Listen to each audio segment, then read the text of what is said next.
नमस्कार दोस्तों, मैं राजकुमार मौर्य। उत्तर प्रदेश में 2027 के विधानसभा चुनाव को जीतने के लिए सभी राजनीतिक पार्टियों ने अपनी अपनी तैयारी तेज कर दी है।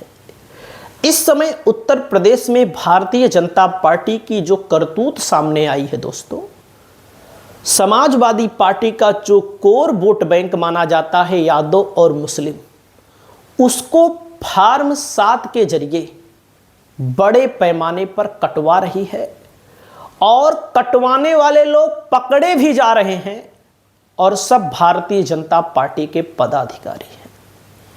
इससे समाजवादी पार्टी को परास्त करने की कोशिश है और साथ ही साथ इस समय दल बदल का खेल चल रहा है छोटे नेताओं को लेकर।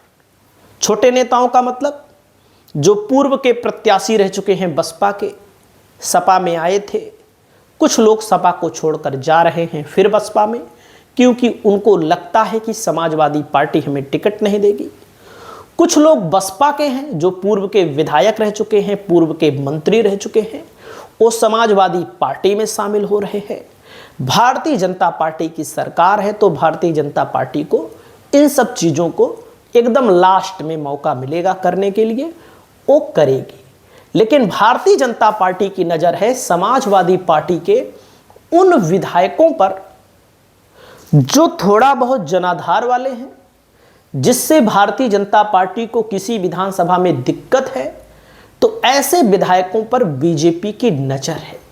और इसी नज़र के बीच समाजवादी पार्टी से जो नेता प्रतिपक्ष बनाए गए हैं, उनको लेकर अखिलेश यादव के कार्यकर्ता महेंद्र मौर्य हो या कोई यादव हो, क्या कोई पासी हो, कोई मुस्लिम हो, ये सब सपा के कार्यकर्ता क्या कह रहे हैं?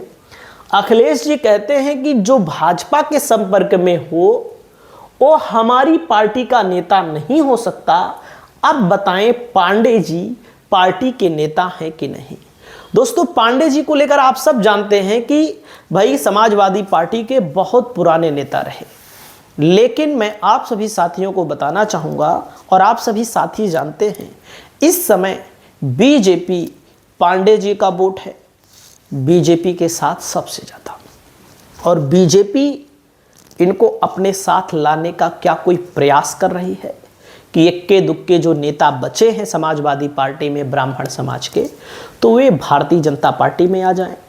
और ब्राह्मण समाज के नेताओं को भी यह लगता होगा कि समाजवादी पार्टी में हमारा भविष्य सुरक्षित नहीं है, क्योंकि आप सभी साथियों को आंकड़ा दिखाऊंगा माता प्रसाद पांडे जी की विधानसभा का, तो आप भी भौचक्के रह जाएंगे कि आप भी कहेंगे कि हाँ यार, हो सकता है समाजवादी पार्टी यहाँ पर चुनाव हार जाए पांडे जी के लड़ने से।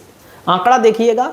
और अब देखिए, जिस मुद्रा में बैठे हुए हैं नेता, एक दूसरे से मिलते हैं, जुलते हैं, सब कुछ करते हैं, तो एक फोटो ये बहुत तेजी के साथ वायरल हो रही है। इसी के साथ साथ देख सकते हैं यूपी 55 सिद्धार्थनगर, कैप्शन दे क्या बातचीत हो सकती है। तो इसके कमेंट में लोग लिख रहे हैं कि योगी जी निमंत्रण दे रहे हैं कि हमारी पार्टी में आ जाइए। और दोस्तों मैं आपको बताना चाहूँगा, अखिलेश के पांडे, देखो दैनिक भास्कर की खबर है, बात खरी है। अखिलेश के पांडे जी ने योगी को बनाया पीएम, मतलब कि योगी जी उत्तर प्रदेश के सीएम हैं, लेकिन अखिलेश के पांडे जी जो नेता प्रतिपक्ष हैं, उनको, योगी जी को इन्होंने पीएम बता दिया। जब पीएम बता दिया तो लोगों में और हलचल बढ़ गई। क्या योगी जी इनके दिल में बस चुके हैं? क्या पांडे जी योगी जी को पीएम बनाना चाहते हैं? हालांकि जुबान फिसली थी। और दोस्तों यहाँ पर देख सकते हैं ये कैप्शन, लोग पूछ रहे हैं भाई कि क्या योगी जी समाजवादी पार्टी को बड़ा झटका देंगे?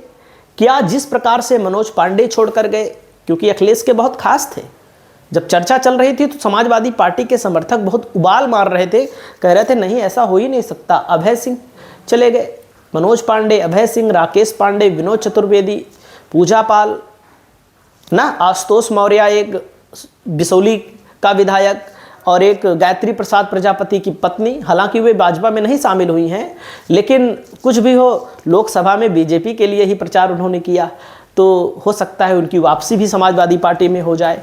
तो ऐसे लोग जब चले गए समाजवादी पार्टी के विश्वसनीय एकदम मेन लोग चले गए, तो क्या अब अगला नंबर जब दूसरी खेप जाएगी तो माता प्रसाद पांडे का नंबर आएगा और विधायकों का नंबर आएगा? बीजेपी हमेशा कहती रही है, केशव प्रसाद मौर्य हमेशा कहते रहे हैं कि बीजेपी के विधायक बहुत सारे हमारे संपर्क में हैं, आने वाले समय में शामिल होंगे। तो दोस्तों देख सकते हैं, शंकराचार्य ने कुछ कह दिया तो राजभर का सत्यानाश हो जाएगा, बोल रहे हैं शंकराचार्य को लेकर के इन्होंने बोला। हालांकि किसी के कुछ कहने से किसी का सत्यानाश नहीं होता है। हम अगर बोल दें या कोई शंकराचार्य बोल दे या कोई कुछ भी बोल दे, अपने आप को सबसे बड़ा भक्त बताने वाला भगवान का, कि मोदी का सत्यानाश हो जाएगा, तो मोदी का सत्यानाश नहीं होगा, किसी नेता का सत्यानाश नहीं होगा किसी के कहने से। आगरा में माता प्रसाद पांडे की फिसली जुबान, बोले योगी जी हमारे प्रधानमंत्री। बताइए, अब इटवा विधानसभा क्षेत्र है दोस्तों सिद्धार्थनगर में, और सिद्धार्थनगर सीट लोकसभा में समाजवादी पार्टी हार गई थी। आपको याद होगा, डुमरियागंज सीट का नाम है दोस्तों। यहां पर देख सकते हैं समाजवादी पार्टी माता प्रसाद पांडे को लेकर बताया जा रहा है कि 1662 वोटों से ही जीते थे। सतीश चंद्र द्विवेदी यहां पर जब लड़े भारतीय जनता पार्टी से, इनको 62,591 वोट मिला। और अगर समाजवादी पार्टी, एक बात ध्यान दीजिएगा, अगर समाजवादी पार्टी पांडे जी को लड़ाती है, मान लीजिए पांडे जी नहीं जाते हैं, तो खबर चल रही है उसको मैं बता रहा हूं, और बीजेपी सतीश चंद्र द्विवेदी को लड़ाती है, तो बसपा यहां पर ठाकुर पंडित नहीं लड़ाएगी, ठाकुर पंडित फिर नहीं लड़ाएगी, यहां पर कुर्मी कैंडिडेट लड़ाएगी। मैं आपको बता रहा हूं, आंकड़ा देखिए, बाकी सब अपने ऊपर छोड़ दीजिए, आंकड़ा देखिए। यहां पर माता प्रसाद पांडे अगर सपा से लड़ेंगे तो मेरा आकलन कहता है कि 22 में नहीं जीत पाएंगे, मेरा आकलन कहता है। बाकी आपकी जो राय हो उसको भी हम स्वीकार करते हैं। 17 में डॉक्टर सतीश चंद्र द्विवेदी चुनाव जीते थे, देख सकते हैं, बसपा मुस्लिम उतारी थी और पांडे जी यहां पर तीसरे नंबर पर थे, इसको ध्यान दीजिएगा। 2012 में माता प्रसाद पांडे जी जीते थे, बसपा 2 नंबर पर थी, कांग्रेस 3 नंबर पर। तो भाजपा की तरफ से सतीश चंद्र द्विवेदी का टिकट फाइनल माना जा रहा है इटवा विधानसभा क्षेत्र से। लेकिन समाजवादी पार्टी में अगर रहते हैं सिद्धार्थनाथ, क्या नाम है इनका, माता प्रसाद पांडे, तो अखिलेश यादव की पार्टी के लिए मुसीबत भी खड़ी हो सकती है इस विधानसभा में, जैसा कि सोशल मीडिया पर भैया चर्चा चल रही है। और मैं आप सभी साथियों को बताना चाहूँगा, देखो जगदम्बिका पाल, पाल मतलब गडेरिया वाले पाल नहीं हैं, पाल वाले पाल नहीं हैं, ये हैं ठाकुर। बीजेपी ने ठाकुर लड़ाया तो समाजवादी पार्टी ने क्या किया आपको पता है, कुशल तिवारी को लड़ाया, 4,20,575 वोट पाए, 43,000 लगभग वोटों से यहाँ पर हार गए। अमर सिंह चौधरी आजाद समाज पार्टी से लड़े, 81,305 वोट मिला। क्यों मिला इनको आपको पता है? बीजेपी ने ठाकुर लड़ाया, समाजवादी पार्टी ने ब्राह्मण लड़ाया, जो लोग ओबीसी समाज के हैं। अब आप सोच लीजिए, इतने लोग ऐसे हैं कि जो ना तो ठाकुर को वोट दिए ना तो ब्राह्मण को वोट दिए, इतने लोग ऐसे हैं हर लोकसभा में, इससे ज्यादा लोग हैं जो चाहते हैं कि ओबीसी समाज का कोई कैंडिडेट आए। इसी को लड़ा दिए होते, कोई यादव ही लड़ा दिए होते, कोई मुस्लिम लड़ा दिए होते, समाजवादी पार्टी के लिए प्लस होता। डुमरियागंज में 30-35% मुस्लिम है, डुमरियागंज लोकसभा क्षेत्र में 30% करीब मुस्लिम है। सोचिएगा, बसपा को केवल 35,000 वोट मिला, तो मुख्य मुकाबला था। समाजवादी पार्टी केवल इसी कारण इस लोकसभा में हार गई कि कैंडिडेट ब्राह्मण उतारा गया था, कुशल तिवारी को उतारा गया था समाजवादी पार्टी ने। और मैं आप सभी साथियों को बताना चाहूँगा, इस इटवा विधानसभा क्षेत्र जहाँ से समाजवादी पार्टी के कैंडिडेट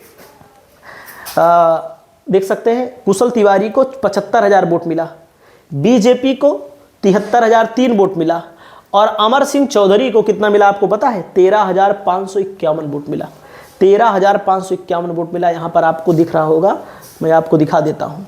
तो समाजवादी पार्टी में कहीं ना कहीं आने वाले समय में भगदड़ हो सकती है। और इस विधानसभा क्षेत्र का आंकड़ा मैंने आपको दिखाया, केवल 2500 वोटों से समाजवादी पार्टी आगे थी।